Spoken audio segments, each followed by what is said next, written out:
बिस्मिल्लाहिर्रहमानिर्रहीम। अस्सलाम वालेकुम लिसनर्स। सल्फाइड के एपिसोड नंबर 23 शुरू करने से पहले आप वीडियो को लाजमी आखिर तक सुनिएगा। आखिर में मैं आप लोगों से बातचीत करती हूँ, वीडियो से मुतालिक डिस्कशन करते हैं। तो चलिए शुरू करते हैं सल्फाइड के एपिसोड नंबर 23। मैं चाहता हूँ कि अब आप अपनी तालीम को जारी करें।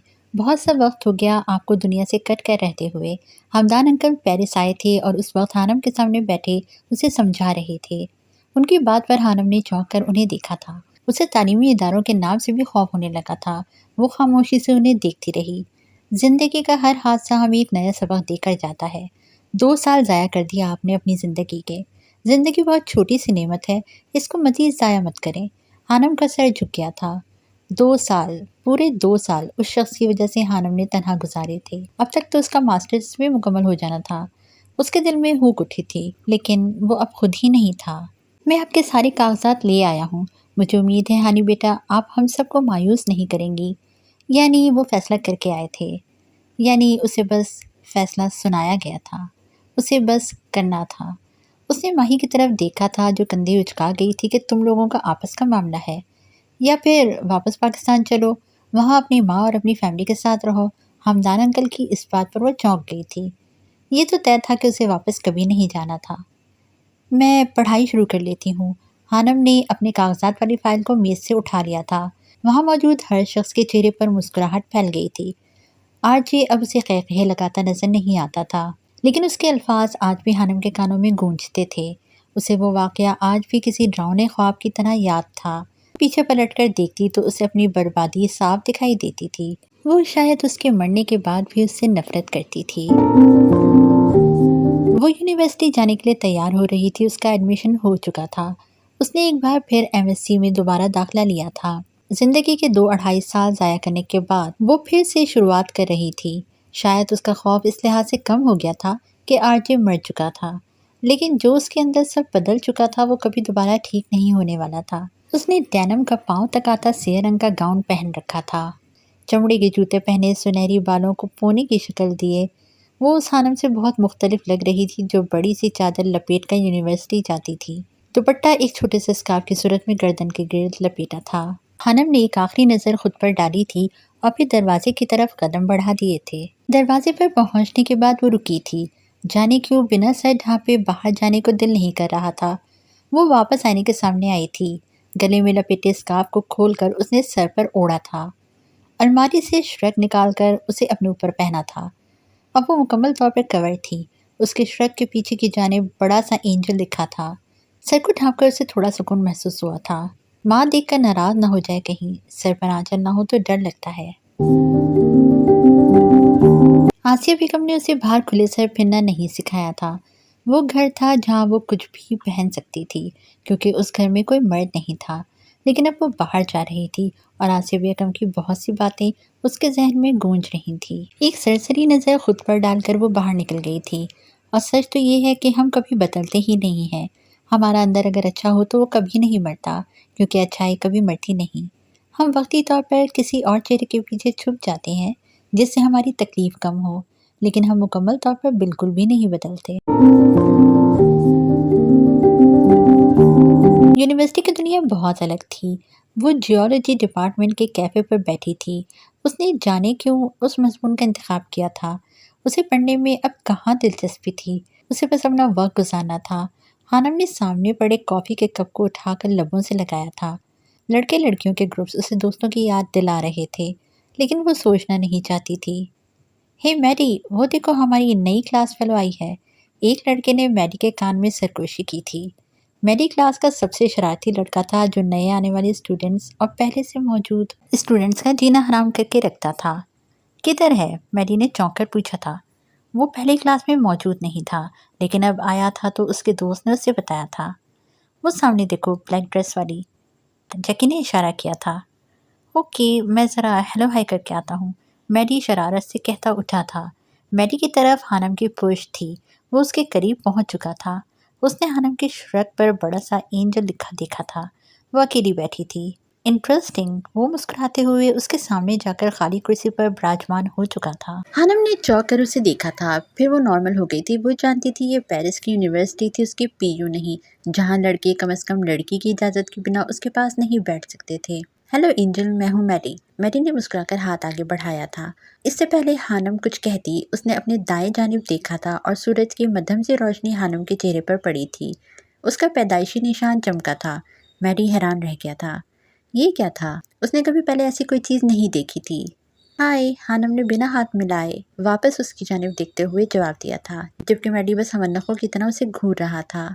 उसे सामने बैठी लड़की वाकई एंजल लगी थी। What is this? उसने उंगली से हानम के चेहरे की तरफ इशारा किया था। बर्थ मार्क, वो सुकून से जवाब दे रही थी। यकीन नहीं होता। मैडी का मुंह अभी भी हैरत से खुला हुआ था। वो पता नहीं क्यों उस जगह से उठा था और फिर वापस अपने दोस्त की तरफ बढ़ गया था। उसमें हानम के सामने बैठने की हिम्मत नहीं हो रही थी, जबकि हानम उसे हैरत से जाता देख रही थी। मैंने तो कुछ नहीं कहा।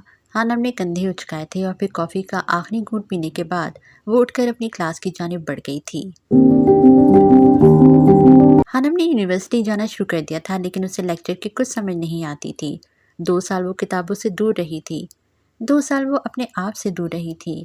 प्रोफेसर कुछ पढ़ाता था, लेकिन वो गायब दिमागी से बस सुने जा रही थी। प्रोफेसर अगर लेक्चर के दौरान कुछ पूछ लेता तो यकीनन पूरी क्लास के सामने उसकी बेइज्जती लाजमी थी, लेकिन सच शुक्र के प्रोफेसर बस अपनी सुनाने वालों में से था। क्लास में कोई और भी था जो उस पर नज़र रखे हुए था, और वो था मैडी। उसे शुरू दिन से हानम थोड़ी अजीब लगी थी। वो जब से आई थी उसने कोई दोस्त नहीं बनाया था। मैडी ने उसे हमेशा अकेले पाया था। लेक्चर कब ख़त्म हुआ, क्लास कब बाहर गई, वो महसूस ही नहीं कर पाई थी। वो जब चौंकी जब मैडी ने डेस्क बजाकर उसे होश में लाना चाहा था। मैडी का डेस्क बजाना काम आ गया था। हानम एकदम चौंकी थी। क्लास खाली थी, बस 1-2 स्टूडेंट्स मौजूद थे। मुझे लगता है कि तुम्हें इस बात का ख़ास ख्याल रखना चाहिए कि क्लास कब ख़त्म होती है। वो आम से लहजे में बोल रहा था। शुक्रिया। एक लफ्ज़ी जवाब देने के बाद वो अपनी जगह से उठी थी और फिर क्लास से बाहर निकल गई थी। पेरिस में चमकीली धूप फैली थी। हानम अपने डिपार्टमेंट से निकलकर मेन गेट की तरफ बढ़ गई थी। उसका पढ़ने की तरफ बिल्कुल भी ध्यान नहीं था। जैसे ही वो यूनिवर्सिटी से बाहर निकली थी, बाहर सड़क पार एक नहर थी और फिर दूसरी तरफ सड़क थी, यानी डबल वे के दरमियान से नहर गुजर रही थी। वो नहर के किनारे जाकर बैठ गई। कितनी ही देर बैठे रहने के बाद उसे अपने पास किसी की मौजूदगी का एहसास हुआ था। हानम ने चौंक कर अपने दाएं जानिब देखा था। मैंने सुना है कि खामोश बहते पानी के अंदर बहुत सा शोर होता है। अगर वो अपना ये शोर बाहर निकाल दे तो दुनिया डूब जाएगी। वो पानी पर गहरी नज़रें जमाए बोल रहा था। हानम ने उसे अपनी क्लास में नहीं देखा था। यकीनन वो किसी और डिपार्टमेंट से था। वो उसे हैरानी से देख रही थी। इसीलिए खुदा पाक ने पानी को उसकी औकात में यानी पाबंद रहना सिखाया है। वो बोली तो लहजे में मान था। अब की बार चौंकने की बारी लड़के की थी। वो पैंट पर बगैर बाजुओं की शर्ट पहने हुए था। यकीनन वो जिम जाता था। उसके कसरती मसल्स नुमाया थे। बालों में पोनी पहने हुए था। हानम बस गहरी सांस लेकर रह गई थी। यहाँ हर इंसान अपने आप में एक अजूबा था। मैं हूँ जॉर्डन, और तुम्हारा नाम क्या है? जॉर्डन ने अपना तारुफ करवाया था। तुम मुझे मेरी क्लास के नहीं लगते। हानम ने गोया तस्दीक चाही थी। ठीक कहा, मैं किसी भी क्लास का नहीं हूँ। वो मुस्कुराया था। तो फिर तारुफ की ज़रूरत क्या है? वो उठ खड़ी हुई थी। ये भी खूब कहा। वो फिर मुस्कुरा दिया था। हानम को उसकी आंखों में एक सर्द महरी नजर आई थी। उसे जॉर्डन से खौफ महसूस हुआ था। उसने वहाँ से जाने में आफियत जानी थी। एक तुम हो जो मुझे उस लड़की तक पहुँचाओगी जो मेरे लिए जबील ख़ानदान तक राह हमवार करेगी।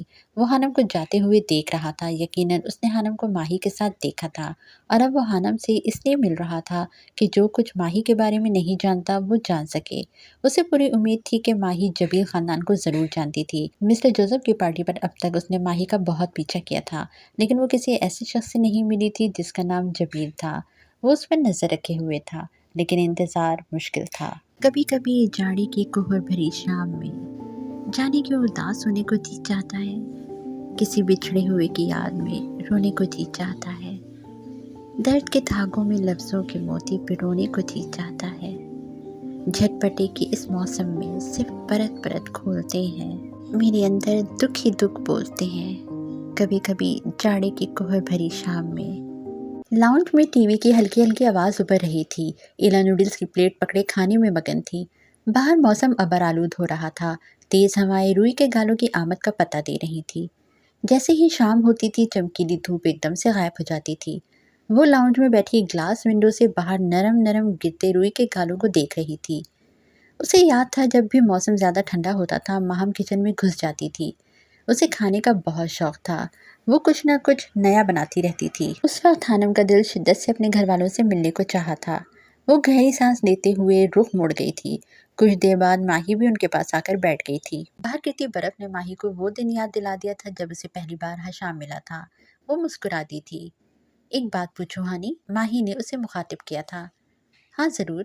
تمہیں اتنا عرصہ ہو گیا ہے پیرس آئے ہوئے اور 1 سال ہو گیا ہے یونیورسٹی جاتے ہوئے، تمہیں ابھی تک پیرس میں کسی سے محبت نہیں ہوئی؟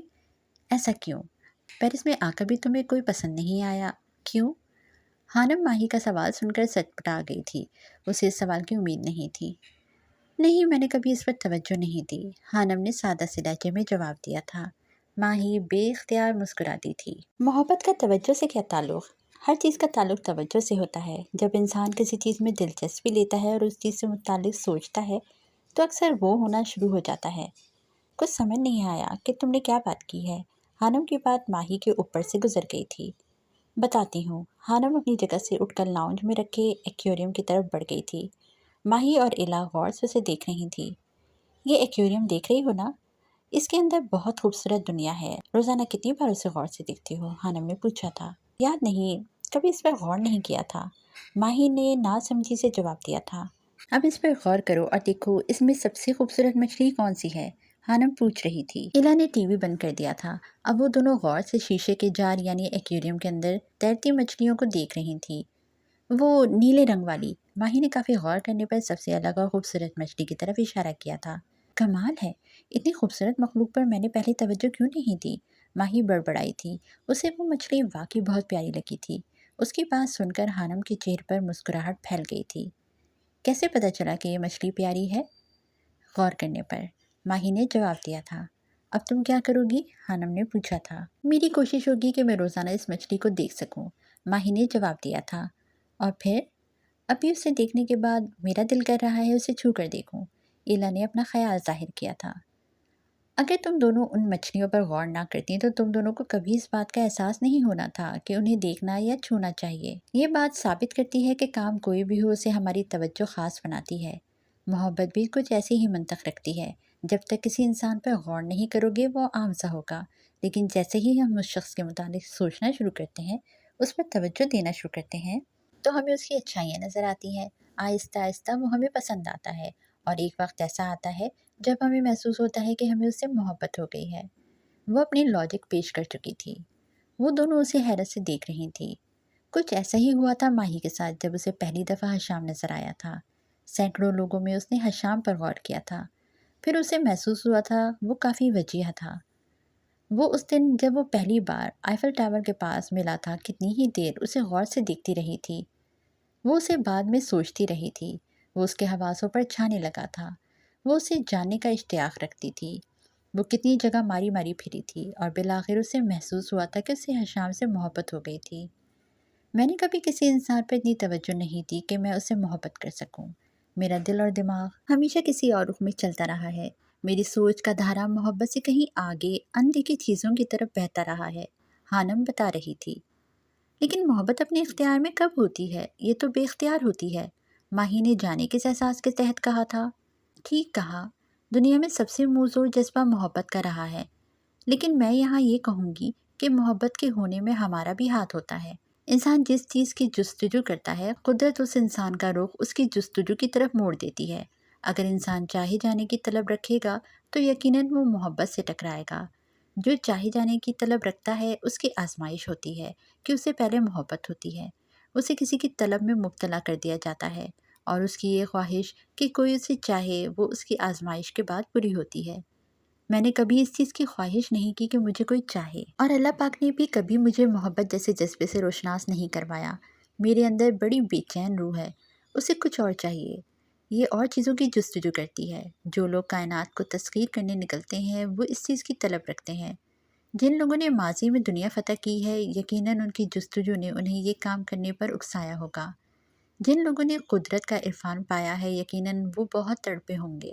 ان کی طلب، ان کی جستجو نے انہیں اندیکھی چیزوں کی تلاش میں نکلنے پر مجبور کیا ہوگا، اور مجھے لگتا ہے کہ ساری کائنات سمٹ کر اس ایک لفظ طلب یا جستجو میں مقید ہے۔ جو جس چیز کی کھوج کرے گا وہ اسے پائے گا۔ جو چاہے جانے کی طلب رکھے گا اسے پہلے محبت میں مبتلا کیا جائے گا۔ وہ خاموش ہو چکی تھی۔ ماہی اور ایلا کو اس کی منطق نے ورطۂ حیرت میں مبتلا کر دیا تھا۔ لیکن ایک بات تو طے ہے، انسان کو چاہے جانے کی طلب رکھنی چاہیے۔ جو یہ طلب رکھے گا وہ محبت سے ٹکرائے گا۔ جب وہ محبت سے ٹکرائے گا تو اسے نبھانے کی صورت میں پاش پاش ہو جائے گا۔ جب اس کی ذات ٹکڑوں میں بٹے گی تب اسے ہر ٹکڑے پر ایک نئی چیز کا احساس ہوگا۔ جن کی ذات ٹکڑوں میں بٹی ہوتی ہے وہ بہت حساس ہو جاتے ہیں اور وہ ان نئی چیزوں کو محسوس کرتے ہیں اور وہ ان چیزوں کو دیکھتے ہیں جو عام انسان نہیں دیکھ سکتا۔ اس لیے خالق کائنات نے اس کائنات کی بنیاد محبت پر رکھی ہے۔ یہ اپنے آپ میں ایک بہت بڑی کھوج ہے۔ شاید یہی وجہ ہے میں بہت سی چیزوں کی کھوج نہیں کر پائی۔ لیکن ایک اہم بات جو ایلا نے کہی کہ خوبصورت مچھلی کو دیکھ کر چھونے کو دل کرتا ہے۔ جس طرح اللہ پاک نے انسان کو تصغیر کی اجازت دینے کے بعد اپنی اور انسان کی ذات میں ایک پردہ رکھا ہے، وہ چاہے جتنی کوشش کر لے، جب تک اللہ نہ چاہے وہ پردے کو، اس کی حد کو پار نہیں کر سکتا۔ بالکل اسی طرح محبت میں بھی کچھ حدود و قیود ہوتی ہیں۔ جب ایسے انسان سے محبت ہوتی ہے جس سے ہمارا کوئی رشتہ نہیں ہوتا، اس محبت میں ان حدود کو پار نہیں کیا جا سکتا۔ جس طرح انسان اپنی ہٹ دھرمی میں اللہ اور اپنے درمیان حائل پردے کو پار کرنے کی کوشش کرتا ہے تو فنا ہو جاتا ہے۔ کوہ طور کا واقعہ تو یاد ہی ہوگا۔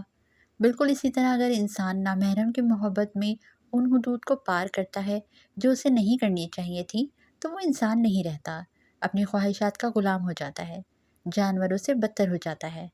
ماہی کو سمجھ نہیں آیا کہ وہ کس چیز کو زیادہ اہمیت دے کر گئی تھی، جستجو کو، طلب کو، تلاش کو یا پھر محبت کو۔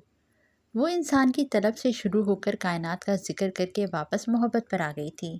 یقیناً کائنات میں ہر چیز اپنی ایک جگہ رکھتی ہے۔ خالق کائنات نے کسی ایک وجود، کسی ایک جذبے کو، خواہ وہ نظر آتا ہو یا نہیں، بلا وجہ پیدا نہیں کیا، اور تم اپنے رب کی کون کون سی نعمت کو جھٹلاؤ گے۔ تم نے میرے نوٹس نہیں لیے؟ ہانم حیرت سے میٹک کو تک رہی تھی۔ پروفیسر میکال بہت ضدی ہیں۔ کل تم غیر حاضر تھی، انہوں نے کہا جو اسٹوڈنٹس کلاس میں موجود ہیں صرف انہیں ہی نوٹس ملیں گے، باقی کل ان کے آفس میں جا کر لے لیں۔ ان کا یہ آخری سیمسٹر چل رہا تھا اور اسی وجہ سے ان پر کافی سختی کی جا رہی تھی۔ اوکے، میں لے کر آتی ہوں۔ ہانم غصے سے پروفیسر میکال کے آفس کی طرف بڑھ گئی تھی۔ کمرے کے باہر پہنچنے کے بعد ہانم نے دروازے پر دستک دی تھی۔ یس، اندر سے آواز آئی تھی۔ سر، مجھے نوٹس چاہیے۔ اندر آفس میں ایک شخص میز کی جانب رخ کر کے کھڑا ہوا تھا۔ ہانم کی طرف اس شخص کی پشت تھی۔ آواز پر اس شخص نے جھٹکے سے پلٹ کر ہانم کو دیکھا تھا۔ اپنے سامنے کھڑے شخص کو دیکھ کر ہانم کا رنگ پیلا پڑا تھا۔ وہ حیرت سے گنگ اس شخص کو دیکھ رہی تھی اور ایسا ہی حال کچھ سامنے والے شخص کا تھا۔ ہانم، وہ زیر لب بڑبڑایا تھا۔ ہانم کو اپنا دل ڈوبتا ہوا محسوس ہوا تھا۔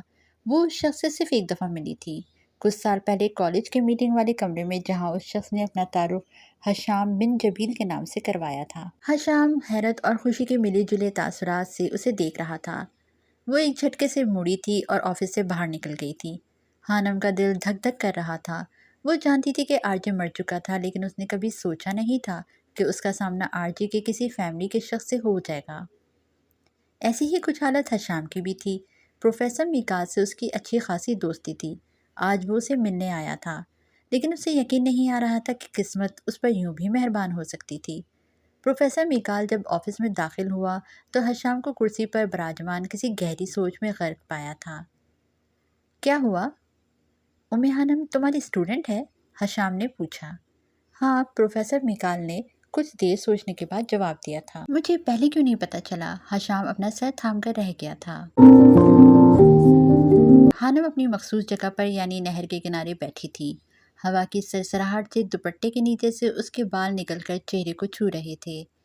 پانی سست روی سے بہہ رہا تھا۔ قریب ہی دانہ چگتے پرندوں کی آواز اس کے کانوں کو بھری محسوس ہو رہی تھی۔ وہ وہاں اکیلی بیٹھی تھی جب ہشام اس کے پاس آ کر بیٹھا تھا۔ ہانم نے زیادہ نوٹ نہیں کیا تھا۔ اس جگہ پر روز نئے نئے لوگ اس کے پاس آ کر بیٹھتے تھے۔ کیسی ہیں آپ ہانم؟ آواز پر چونک کر ہانم نے دیکھا تھا۔ ایک بار پھر اس کے چہرے کا رنگ اڑا تھا، لیکن وہ خود پر کنٹرول کر گئی تھی۔ جی ٹھیک ہوں، وہ زبردستی مسکرائی تھی۔ جب میں اپنے بھائی کے سلسلے میں آپ سے ملنے کالج گیا اور جب میں وہاں سے واپس آیا تھا تو میں نے کبھی سوچا نہیں تھا کہ میں آپ سے یہاں اس شہر میں یوں اچانک ملوں گا۔ وہ کتنا خوش تھا یہ صرف وہ جانتا تھا۔ وہ اسے بتا نہیں سکتا تھا۔ اس نے آرجے کا نام نہیں لیا تھا۔ सोचा तो मैंने भी था कि जिस शख्स से मैं इतनी नफरत करती हूँ उसके भाई से यहाँ यूँ अचानक मिलूंगी। हानम का लहजा काटदार था। हशाम के चेहरे का रंग फीका पड़ा था। लेकिन मुझे उम्मीद है कि आपको मुझसे नफरत नहीं होगी। वो मुस्कुराया था। हशाम अच्छे से जानता था कि हानम आरजे से क्यों नफरत करती थी, इसलिए उसने इस बात का जिक्र नहीं किया था। हानम ने कोई जवाब नहीं दिया था। मैं पिछले 10 सालों से पेरिस में रह रहा हूँ, लेकिन मुझे पेरिस कभी इतना अच्छा नहीं लगा था। उसकी बात पर हानम ने चौंक कर उसे देखा था। अच्छे लोगों से मिलकर सब अच्छा लगने लगता है, और फिर आप तो बहुत ख़ास हैं इस निशान की वजह से। उसने हानम के बर्थ मार्क की तरफ इशारा किया था। काफ़ी अच्छी बातें कर लेते हैं आप। हानम मुस्कुरा दी थी। मैं खुद भी बहुत अच्छा हूँ, ये आप कुछ दिनों तक जान जाएंगी, वो पुरहतमा से लहजे में कह रहा था। देखते हैं, हानम ने चैलेंज करने वाले अंदाज में कहा था और फिर अपनी जगह से उठ खड़ी हुई थी। वो कॉलेज में होने वाली मुलाकात में ही जान गई थी कि आरजे और हशाम एक दूसरे से बहुत मुख्तलिफ हैं, और अब उसे ये महसूस भी हो रहा था। अल्लाह हाफिज। हशाम के चुप रहने पर वो कहती यूनिवर्सिटी की तरफ बढ़ गई थी, जबकि हशाम उसे जाते देख रहा था।